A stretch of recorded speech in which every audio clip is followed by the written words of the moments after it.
Assalamualaikum warahmatullahi wabarakatuh. Namni Rabbiin gara laafummaa siif kenne, namni Rabbiin namooma si keessa kaa'e, billaahi alayka, namni obboleettii qabdu, namni osoo wahii rakkoon akkanaa anarra gahe akkamiin taha jechuu beektu, Rabbii jedhii sagalee kana sheer kooppilinki godhiitii ambaasaadara biyya kana jiru biraan nuuf gahe.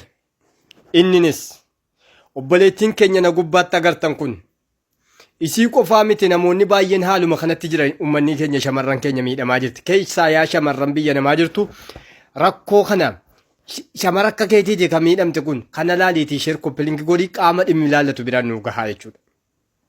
Obboleettiin keenya kun maal jette? Rakkoo hamaa keessa jirti.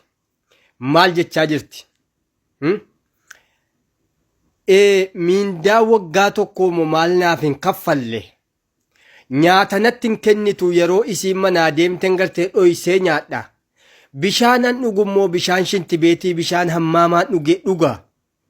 Kana malees halkan rafiitiin argadhu ilmaan dhiiraa sadi qabanii wal dabaree gartee natti ol jijjiiramanii yeroon gartee haadha yoon gartee waan jari na gaafate guutuu dide na dhiitanii lafan na darbanii jechaa jirti. Yoon haadhatti madhee jedhu ofii fi miti jaraafsi finnee naan jedhanii jette. Innaa lillaahi wa innaa ilayhi raaji'uun. Laal gara jabummaa ilma namaa. Laal manni haala kaa'u waan shamarran keenyatti jirtu. Waan shamarran keenya biyyaa baatee ittiin jirtu. Mana dhoyse. Kan jabaattee sagalee ofii ol baafatte qofa kan nutti mul'attee naan irraa haasofnu. Meeqaatam achiin ukkaanfamtee meeqaatamtu gartee gidiraa argaa jirti. Yaa imbaasota, yaa hambaasaadara biyya kanaa. Ummanni keenya gidiraa hamaa argaa jirti shamarran keenya. Hadaraa ilmaan keessanii ummata biyyaa fiduu qofaa miti too'adhaa. Quba qabaadhaa. Quba qabaadhaa.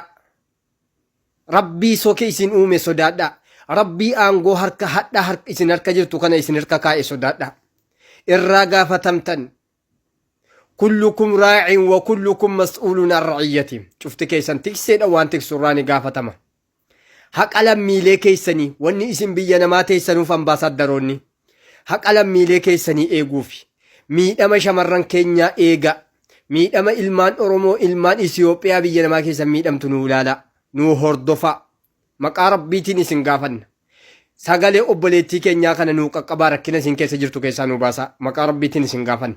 Maqaa Rabbii aangoo isin harka kaa'etiin watilkal ayyaamu nudaawiluhaa. Har'a aangoon isin harka jirti bor bakka jirtan hin beektan waan ta'eedhaaf hadaraa ilmaan keessanii miidhama obboleewwan keenyaa shamarran keenyaa ijaan nu ilaalinaa. Maqaa Rabbiitiin isin gaafanna. Hawaasni keenyas immoo sagalee kana sheer kooppilinka gootan maqaa Rabbiif kabajaaf jaalalaan isin gaafadha.